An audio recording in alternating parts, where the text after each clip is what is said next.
이스라엘이여, 너는 행복한 사람이로다. 아멘.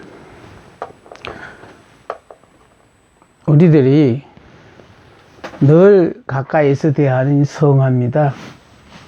예수님의 품에 어린 양이 안겨 있고, 또 예수님 주변에 많은 양들이 모여 있죠. 다시 말해서 이 밑에 있는 요게 죽음의 강이라 해서요. 요게 죽음의 강. 그러니까 이 죽음의 강은 반드시 죽어야만이 건너가는 거예요.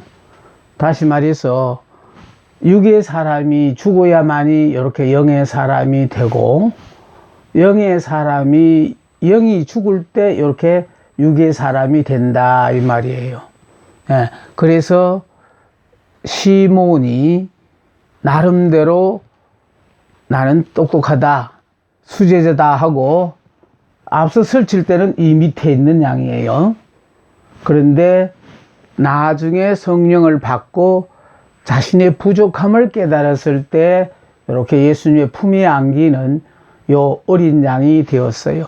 이 다시 말해서 육의 사람이 성령을 받음으로 말미암아 영의 사람으로 바뀌었다라는 그런 뜻이고, 잘 아시는 사울이라는 사람이 한창 악명 높게 예수 믿는 자를 잡아서 박해를 하던 그 사울이 이제 율법에서 육에서 옛 사람에서 완전히 죽고 새 사람이 되었을 때 예수님의 품에 안겨서 이렇게 살게 된, 다시 말해서 이게 이스라엘이에요. 그러니까 이 양은 영적 이스라엘이고 요 밑에 있는 양들은 육적 이스라엘입니다. 오늘날 예수를 믿고 있는 많은 분들이 대부분이 이 밑에서 예수를 믿다가 보니까 육적 이스라엘로 믿다가 보니까 결국은 아직은 내가 주인들이라, 내가 주인으로 사는, 자기가 주인인 사람들이고요. 요렇게 이제 나는 예수 믿을 때 예수님 안에서 같이 죽어버리고 이제 새 사람, 영의 사람으로 태어났다라는 걸 깨닫고 성령의 도우심을 받으며 살아가는 요 사람이라면 이 사람이 영적 그리스도인이에요.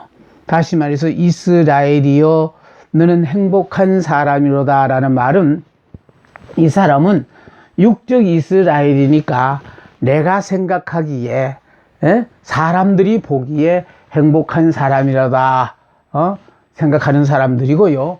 이 사람은 하나님이 보시기에 행복한 사람이에요. 그러니까 내 형편과 내 능력으로 봐서는 참으로 한심하기 짝이 없는, 아무것도 할 수 있는 능력이 없지만은 온전히 주님께서 모든 것을 책임지고 보장하시기 때문에 세상이 이렇게 힘들고 어려운 상황에서라도 영적 이스라엘은 전혀 이런 불편함을 느끼지 않고 주 안에서 행복한 삶을 살 수가 있습니다. 그래서 오죽하면은 이스라엘이여, 너는 행복한 사람이로다. 모세가 이스라엘 백성들에게 마지막으로 축복으로 베푼 말씀이 이스라엘은 행복한 사람이로다. 여호와의 구원을 너같이 얻은 백성이 누구냐라고 함으로 말미암아 과거는 지금까지 애굽에서 출애굽해서 광야를 지나 40년 동안의 광야 생활을 지나서 이제 요단강 동편까지 이르렀을 때에 이 모든 과거는 하나님께서 다 당신께서 기적으로 역사하셔서 여기까지 인도하셨다라는 거예요. 그런가 하면은 현재는 방패와 병기로서 우리를 지금 지켜주고 계신다라는 거예요. 그러므로 말미암아 현재는 우리를 대신하여 하나님이 사와주시고, 또 미래는 어떠냐, 여호와 이레의 축복이 이스라엘 백성들이 그토록 원하고 바라던 가나안 땅을 점령하게 되어진다라는 거예요. 이렇게 과거, 현재, 미래 철저하게 하나님의 관심 속에 사는 이 사람이 이스라엘입니다. 그래서 이스라엘이여, 너는 행복한 사람이로다 라는 것은 정말 내 능력에 의해서 행복한 사람이 아니고 주님의 품 안에서 주님이 다 이런 복을 베푸니까 자격 없지만은 원하지도 않았지만은 이런 복을 받고 살아도 되냐 이렇게 생각하면서 주어진 복에 감사하면서 사는 우리는 행복한 사람들입니다. 내가 죽어야만이 예수께서 내 삶의 주인이 될 수 있어요. 우리가 먼저 예수를 영접하죠. 그러면 우리가 예수를 영접함으로 말미암아 다음에요. 이제 예수를 영접해서 예수를 아는 지식이 날마다 신앙생활을 통하여 이제 성장해 갑니다. 이것은 바로 체험을 통해서 이제 이걸 여러분이 깨닫게 되는 거거든요. 그러니까 깨닫는데 제일 중요한 것은 바로 뭐냐면 이제 율법에서 죽고 은혜로 점점 바뀌어져 간다라는 것이죠. 그래서 우리는 내가 이렇게 율법에서 은혜를 배워서 은혜로 바뀌어지는 것 아니에요. 중요한 것은 예수를 믿는 순간에 이미 옛사람, 육의 사람, 율법의 사람은 죽어버리고 예수님이 부활하실 때 나도 예수님 안에서 부활했다라는 거예요. 그래서 다시 말해서 영의 사람, 새 사람, 은혜의 사람으로 바뀌었기 때문에 이거를 깨닫지 못하고 있다가 성령이 오심으로 말미암아 내가 이렇게 변한 사람이로구나 이걸 깨닫게 된다는 겁니다. 그래서 예수를 아는 지식이 이제 날마다 더하여 가다가 또 성령을 받음으로 말미암아 우리가 율법에서 은혜의 사람으로 바뀌어집니다. 그런가 하면은 내가 주님을 이제 너무너무 사랑하여 죽는다는 거예요. 그러니까 은혜로 살고 하나님의 사랑이 나타나기 위해서는 그러니까 예수를 믿어서 예수 믿는 것 때문에 마지 못해서 죽는 것 말고 억지로 죽으면서 불평하고 원망하는 것 말고요. 내가 주님의 사랑을 깨닫고 나면 너무너무 고맙고 감사해서 내가 주님을 위하여 죽는 것이 최고의 영광이라고 생각하는 그런 죽음을 말하는 겁니다. 내가 주님을 너무너무 사랑하여 죽을 때 그러므로 말미암아 내 삶 속에서 주님이 나타나게 되는 거거든요. 그래서 우리가 은혜로 살고 하나님의 사랑으로 이렇게 살 때 주변의 모든 사람들 앞에 우리가 나는 이미 예수 안에서 죽어버리고 내 안에서 예수의 인격이 나타나게 되고 예수의 능력이 나타나게 되는 겁니다. 그래서 이제 전적으로 예수께서 내 삶의 주인이 되시는 거예요. 그래서 우리는 이미요, 예수 안에서 나는 이미 죽어, 옛사람은 죽었고, 이제 예수 안에서 새 사람으로 예수님이 우리의 머리가 되시고, 우리는 그분의 지체가 되어진 새 사람이거든요. 그러므로 내 삶의 주인은 내가 아니고 예수님이신 거예요. 그래서 예수께서 내 삶의 주인이 되시는 그런 삶을 우리가 사는 겁니다. 이 시간은 내 존재의 의미를 알아야 한다라고 생각해 봅니다. 여러분의 존재가 어떤 존재인가를 알 때에 나 매일매일의 삶에 보람을 느끼는 삶을 살 수 있을 것입니다. 나 스스로 신앙생활 할 때가 있는가 하면은요, 때가 차면은 그때부터 하나님께서 나의 삶에 대하여 직접 간접으로 간섭하시기 시작하는 시기가 온다는 거예요. 그러니까 우리는 그저 내가 알아서 사는 것 같지만은 지금 이 세상살이 속에서 하나님께서 이제 때가 찰 때까지는 내버려 두셨다가 당신이 정하신 때가 오면은 그때부터 간접적으로 또는 직접적으로 이렇게 하나님께서 우리의 삶을 간섭하시기 시작해요. 그래서 하필이면은 나에게만 왜 이 일이 생기는가? 우리가 이렇게 생각할 때가 참 많아요. 기도 생활도 전부 다 더 잘하고 봉사도 더 잘하고 나름대로 하나님을 더 열심히 믿는데도 불구하고 왜 이런 일이 생기는가? 이렇게 우리가 한순간 의심이 드는 순간이 있어요. 자, 이것은요, 여러분의 잘못이 아니라는 겁니다. 나의 잘못이 아니다. 나를 향하신 하나님의 계획이 있기 때문입니다. 다시 말해서요, 하나님의 계획에 의하여 이미 행복자로 살아야 될 운명을 타고난 사람은 때가 되면 하나님께서 이렇게 우리의 삶을 간섭하셔서 하나님이 원하시는 삶으로 들어오게 만든다라는 것이 중요해요. 그래서 내가 행복하게 사는 것이 하나님의 뜻이라면은 그럼 고생은 왜 시키느냐? 근데 그 고생을 통하여 내가 깨달아야 될 게 있고요. 고생하지 않으면은 절대로 깨닫지 못하는 일들이 너무 많아요. 그러니까 지식으로 가르쳐 줄 게 있는가 하면은 실제적인 삶을 통하여 우리가 깨달아야 될 게 있거든요. 그래서 고생을 통하여 내가 깨닫고 또 고생을 통하여 내가 갖추어야 할 능력이 있기 때문에 꼭 우리가 뭐를 잘못했기 때문에 그와 같은 벌을 받는 게 아니에요. 하나님이 이제 내 삶 속에 이제 본격적으로 간섭하셔서 나를 통하여 새 역사의 주인공으로 만드실 계획이 있는데 아직까지 내 모든 역량이 갖춰지지 않았기 때문에 그래서 그런 것들을 갖추게 하기 위해서입니다. 고생 자체가 문제가 아니라 그 고생을 통하여 우리는 더욱 하나님을 바라보고 또 하나님만을 의지하라는 짓입니다.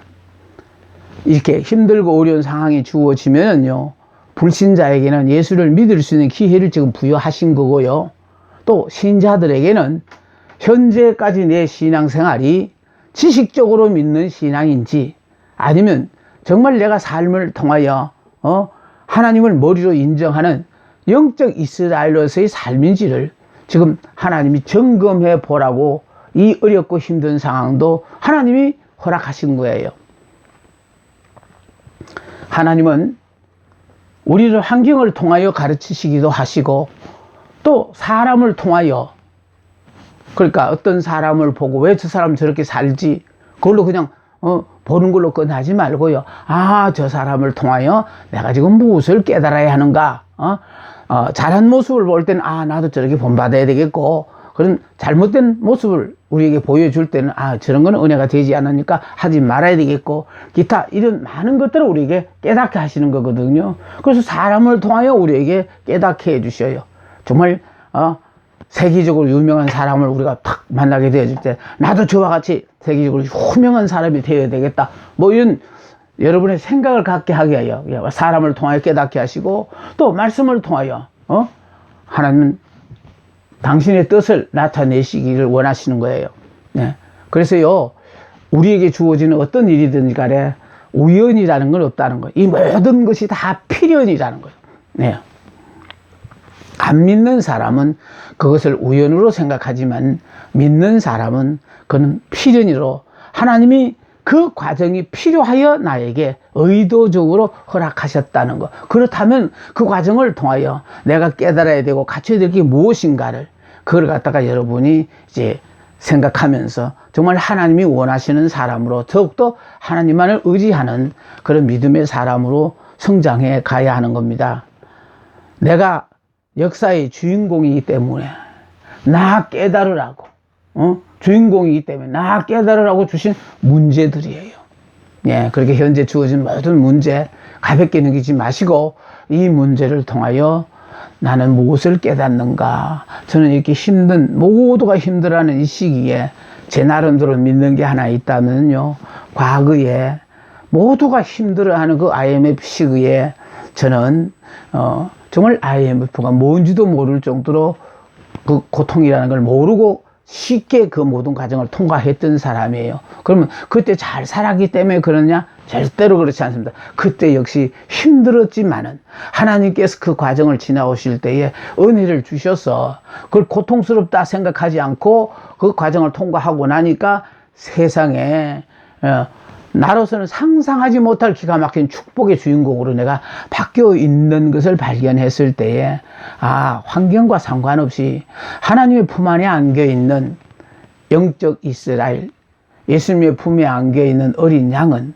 걱정할 게 하나도 없도록 하나님이 하시는구나. 내가 그걸 깨달았기 때문에 여러분들 앞에 이스라엘이여 너는 행복한 사람이로다, 이 말씀만 외치는 것이 아니고 선한 목자 그림을 볼 때에 그 그림만 보면은 예수님의 품에 안긴 저 어린 양이 하루라도 지나면은 커서 무거워서 예수님의 품에서 내려놔야 되거든요. 육의 사람이 된다 이 말이에요. 그래서 날마다 바울은 죽어가지고 예수님의 품 안에서 영적 이스라엘로서 살려고 몸부림을 쳤던 것입니다. 역사의 주인공은 행복하게 살아야 해요. 우리는 역사의 주인공입니다. 나 한 사람이 변하게 되어지면 세상이 변하는 거예요. 저는 이 시간을 가지면서 무슨 생각을 하는지 압니까? 많은 사람이 들어와서 이것을 알았으면 물론 좋겠죠. 난 그런 기대는 하지 않습니다. 이 가운데 나와 같이 정말 말씀에 대해서 관심이 있고 말씀대로 살아보려고 하는 사람이 있다면 그 한 사람을 위해서 이 시간은 제가 최선을 다합니다. 정말 하루가 어떻게 지나가는지 몰라요. 이 한 시간을 준비하기 위하여 정말 해야 될 일이 너무너무 많은 그런 삶을 살면서 느끼는 거는, 이거는 늙은 나의 입장에서는 최고의 보람된 일이고 행복을 느끼는 순간들입니다. 나의 사고와 가치관이 나의 운명을 좌우하거든요. 나는 나대로의 존재 가치가 있기 때문에 창조되었으며, 그러니까 절대로요, 내 삶을 다른 사람과 비교시키면 안 돼요. 나는 나이기 때문에 존재하는 겁니다. 내가 다른 사람이 될 수는 없어요. 그러니까 나는 내 멋으로 산다 이런 생각을 갖고요, 나는 행복자야. 누가 뭐래도 행복자야. 저는 그래서 언제나 당당하게 이스라엘이여 너는 행복한 사람이로다. 내가 행복자로 살아보니까 이렇게 좋은 세상을. 그래서 당신도 나처럼 이 예수를 믿는데 돈이 드는 것도 아니고 수고해야 될 일이 있는 것도 아니고 믿기만 하면 되어지는 일인데, 안타까운 일은 성령의 도우심을 받지 못하다가 보니까 믿어지지 않는 게 안타까운 일이죠. 그런데 이렇게 여러분이 나는 행복자다 하고 입술을 자꾸 고백을 하면은 어느 순간에 여러분이 행복자로 변해되어 있는 여러분의 모습을 확인하게 되어집니다. 특별히 우리는 하나님이 만드신 작품이에요. 중요합니다. 대량 생산의 벨트 위에 올려진 제품이 아니에요. 막 찍어내는 제품이 아니에요. 그러나 우리는 하나님이 정말 정성 들여 만들어진 하나의 작품이라는 자부심을 갖고 살아야 돼요. 작품이 어떻게 제품하고 비교가 되어지겠습니까? 작품은 그런 종류가 많습니다. 그러나 제품은 많습니다. 그러나 작품은 하나밖에 없습니다. 내가 역사의 주인공이기 때문에 나 외엔 대안이 없도록 환경을 조성하십니다. 그러니까 결국은 내가 예비된 그 자리에 쓰임을 받아야 되니까 나 외에는 대안이 없도록 하나님께서 환경을 조성하셔요. 요셉이 보디발 아내 모함에 의해서 감옥에 갇혀 있을 때에 그때 정말 요셉은 감옥에서 나가는 것이 얼마나 기다려졌겠습니까? 그런데 꿈 해몽으로 말미암아 나가게 된 술 맡은 간원장이 결국은 요셉과 이 약속을 까마득히 잊어버리고 2년의 세월을 그냥 흘려보냈어요. 그런데 이제 때가 차서 요셉이 애국의 국무총리의 자리에 등극해야 될 순간이 이르고 나니까 바로왕이 꿈을 꿨고 그 꿈 해몽을 박사와 술객들까지도 아무도 해몽하지를 못해서 온 나라가 뒤집어질 지경에 이르렀습니다. 그때 기억에 나는 한 사람이 있었는데 그 술 맡은 간원장, 자신의 꿈을 해몽해준 감옥에 갇혀 있는 요셉이라는 그 사람이 생각이 나서 이 요셉을 바로왕 앞에 청구했고 꿈 해몽과 동시에 그 지혜와 총명의 뛰어남으로 인정받아서 국무총리가 되었는데, 애굽의 온 나라가 발칵 뒤집히도록 뒤집혀졌기 때문에 드디어 감옥 안에 갇혀 있는 요셉을 찾아내고 그 그 요셉으로 말미암아 드디어 애굽의 총리 대신이 되게 하셨습니다. 여러분, 하나님이 여러분을 어디에 쓰시기에 예비하시는가 우리는 모릅니다.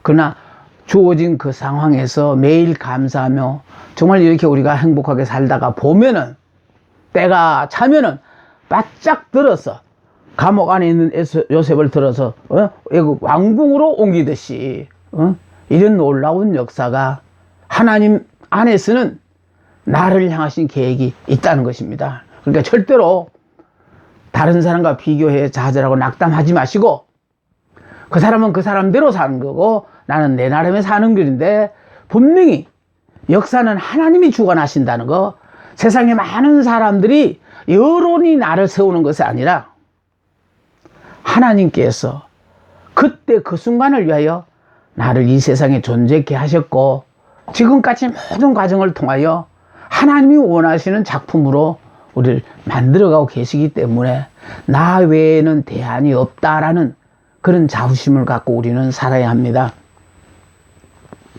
나는 나대로의 존재 가치가 있기 때문에 창조되었으며 특별한 하나님의 작품이다. 내가 역사의 주인공이기 때문에 나의 대안이 없도록 환경을 조성하신다. 자기 믿음으로 천국 간다. 이 말은 우리가 천국 가는 것이요, 다른 믿음 좋은 사람과 더불어 함께함으로 천국 가는 게 아니라는 거예요. 내 믿음으로 가는 거거든요. 그래서 우리 흔히 그런 말 잘합니다. 아내가 믿음이 좋으니까 아내 치마 붙잡고 천국 간다. 또 남편이 믿음이 좋으니까 남편의 바지 가랭이를 잡고 천국 간다 하는 이런 농담이 있는데, 그렇게 가는 게 아니에요. 내 믿음으로 말미암아 천국을 가는 겁니다.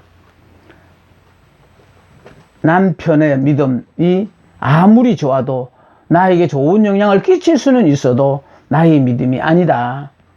내 믿음은 내가 키워야 하고 내가 지켜야 한다. 그래서 남편, 아내가 모르는 나만의 고민이 있고 문제가 있다라는 거.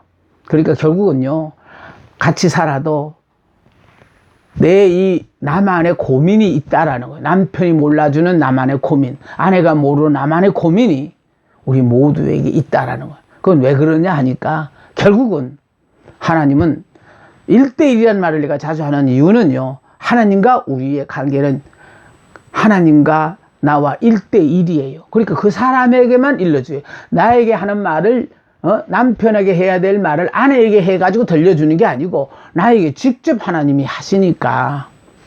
그래서 나만의 고민이 있고 문제가 있습니다. 그러니까 그거 있다고 고민하지 마시고, 나는 하나님께서 한 세대 역사의 주인공으로 멋지게 사용하시기에 나를 부르셨다는 자부심을 갖고 사셔야 합니다. 여러분, 그러기 위해서는 내가 변해야만이 새 역사가 시작이 되어져요.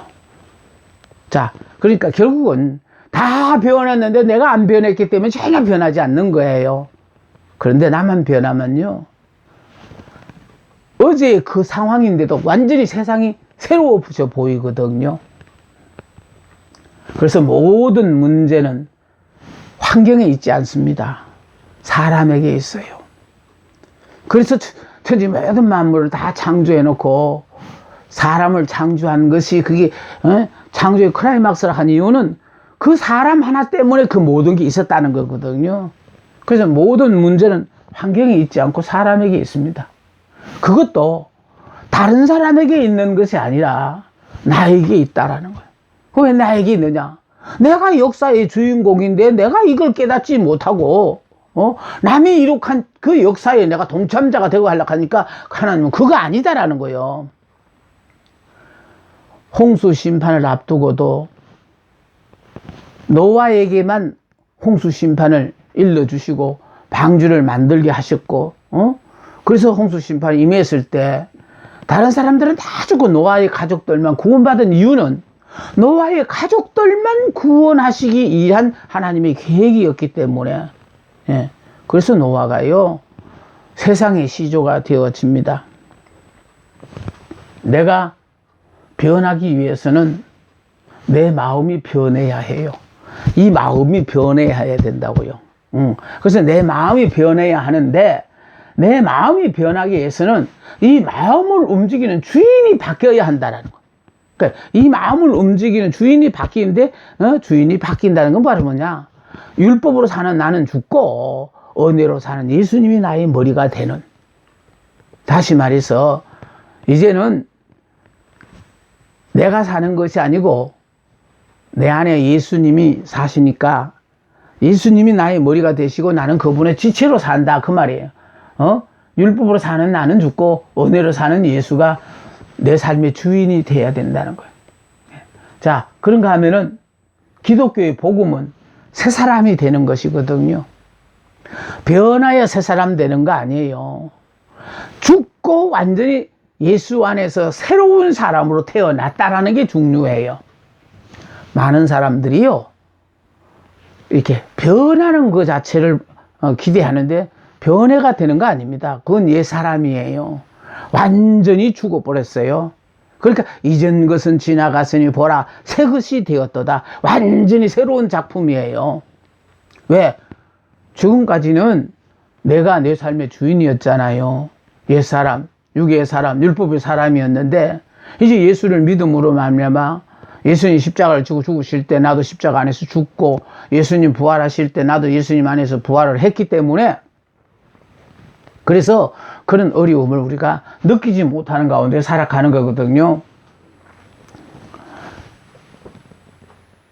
새 사람은 성령으로 새롭게 된 사람으로 하나님을 따라 성령의 능력으로 사는 사람입니다. 그러니까 심령을 새롭게 된 사람으로 하나님을 따라 성령의 능력을 따라 사는 그런 사람이 새 사람입니다. 그래서 우리는 매 순간순간마다요, 하나님은 지금 나에게 뭐라고 말씀하시는가. 그래서 그 하나님의 말씀을, 내 마음속에 들려온 그 하나님 말씀을 들으려고 애를 써야 돼요. 세상에 대해 분주해가지고요, 그거 쓰고 신경 쓰다가 보면 이 속에서 들려오는 세미한 음성을 놓칠 때가 참으로 많습니다. 성령은 우리에게 순종하도록 요구하고요, 사탄은 거역하도록 강요합니다. 자, 그러니까 지금요, 순종을 명령하는 것은 성령이 우리에게 요구하시는 것이고, 또 하지 말라고 거역하도록 하는 것은 이건 사탄이 우리에게 주는 거거든요.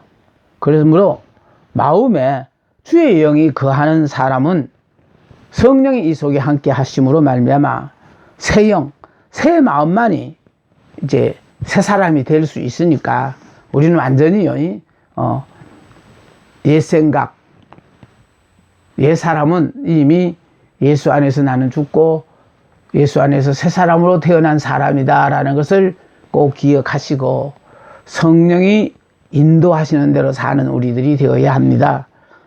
뿐만 아니라 새 사람은 그리스도의 마음을 품은 사람이에요. 우리가 그리스도의 마음을 품으면은 어느 순간에 주님 같으시면 이럴 때 어떤 일을 하셨을까? 이럴 때 어떻게 대처하셨을까? 이런 걸 우리가 매 순간순간 물으면 주님이 하셨던 일이 생각이 나든지, 아니면 주님이 내가 잊어버렸던 성경 말씀이 생각이 나든지 해서 우리에게 깨닫게 해 주십니다. 나를 향하신 하나님의 뜻을 보겠습니다. 예수 믿어서 우리가 구원을 받고요, 또 예수 때문에 우리가 행복한 사람이 되는 거예요. 내가 육신에 속한 사람은 우리가 본능으로 살고, 또 내가 신령에 속한 사람은 성령의 지시 따라 살아요. 이게 바로 내가 영에 속한 사람이 되면 성령의 지시 따라 산다, 그 말입니다. 자, 그런데 문제는요, 때가 차면은 그때부터 하나님께서 나의 삶을 간섭하셔요. 그러니까 때가 되기 전까지는 그냥 내버려 둡니다. 그러니까 다시 말해서 내 나름대로 세상 가운데에서의 깨닫고 터득할 걸 하나님 딱 터득하도록 내버려 두셨다가 이제 하나님이 때가 되면 나를 딱 부르셔서 부르심으로 내 삶에 간섭을 하기 시작하시거든요. 자, 그래서 우리가 영의 사람이 되어지면은 항상 기뻐하고 쉬지 말고 기도하고 범사에 감사하는 사람으로 바뀌어져요. 그러니까 더는 육으로 살지 않고 이제 영으로 사는 사람이 되었으니까 그래서 항상 기쁜 일만 있어요. 그리고 언제나 주님과 왜냐하면 주님이 우리의 머리고 나는 그분의 지체니까 언제나 쉬지 않고 이게요 우리가 숨을 쉬지 않는다는 게 이거 죽는 거거든요. 그래서 우리는 쉬지 않고 늘 주님과 교통하고 있습니다. 뿐만 아니라 되어지는 모든 일마다 다 감사할 일만 있다라는 거예요. 이렇게 사는 게 하나님이 원하시는 바거든요. 그래서 예수 믿어 나는 행복자 되는 거고 행복한 사람 되는 걸로 끝나지 않고 나 행복자 때문에 우리 가정이 행복한 가정이 되도록 하는 게 하나님이 원하시는 바입니다. 에레미야 애가 3장 33절에 보니까 하나님은 인생으로 하여금 고생하며 근심하게 하심이 본심이 아니라고 하셨어요. 그러니까 근심하고 고생하는 거 하나님이 원하시는 바가 아니에요. 그런데도 우리에게 근심하고 고생하게 하시는 것은 근심하고 고생함으로 말미암아 깨달을 바가 있다라는 거예요. 네. 그러니까 이거는 아까 언급했습니다마는 지식으로 배울 성질의 것이 아니고 내가 체험하지 않으면 도저히 못 깨달을 일이기 때문에 하나님께서 그와 같은 어려운 상황을 우리에게 허락하신다라는 것입니다. 행복자의 삶을 이 땅에 오셔서 우리 주님은 친히 보여주셨어요. 기독교 신앙은 현재의 믿음으로 사는 육체의 생활이에요. 다시 말해서 이 육체를 입었을 때 예수를 믿어야 된다 이 말이에요. 이 육신은 제한된 삶을 살아요. 그러니까 이 육신을 벗기 전에 예수를 믿어야지. 육신을 내가 죽어버리면 이 육신의 장막을 벗어버리잖아요. 그러니까 결과적으로 기독교 신앙은 현재의 믿음으로 사는 육체의 생활이다. 육체가 없이는 하나님을 모실 수가 없다. 육체 없는 인간은 구원받을 자격도 없고 하나님의 자녀도 될 수 없다. 때로 범죄의 그릇이 되는 연약한 육체 가운데 살고 있으나 이 육체가 있으므로 우리가 하나님의 은혜를 받고 있다라는 것입니다. 이 육체가 이렇게 제대인 생활을 한다는 걸 모르고 이 육체 속에 영이 담기는 것이 아니에요. 알면서도 하나님의 은혜를 받고 있는 거예요. 자, 육체가 있기에 그 안에 우리의 마음도 있고 영혼도 있어요. 그러므로 육체도 하나님과 함께 잘 살아야 하고 영광을 이 육체로 돌려야 합니다. 이스라엘은 내가 원해서 되는 것이 아니라 하나님의 선택에 의해서 이스라엘이 된다. 그렇다면 그분께서 쓰시고자 하는 의도대로 쓰임을 받기만 하면 영광이 되어지는 거예요. 그러니까 그냥 내가 원하지는 않았지만 하나님이 나 같은 것도 붙잡고 서주시면 할렐루야라는 것입니다. 오직 이 육체를 입고 하나님을 사랑하고 하나님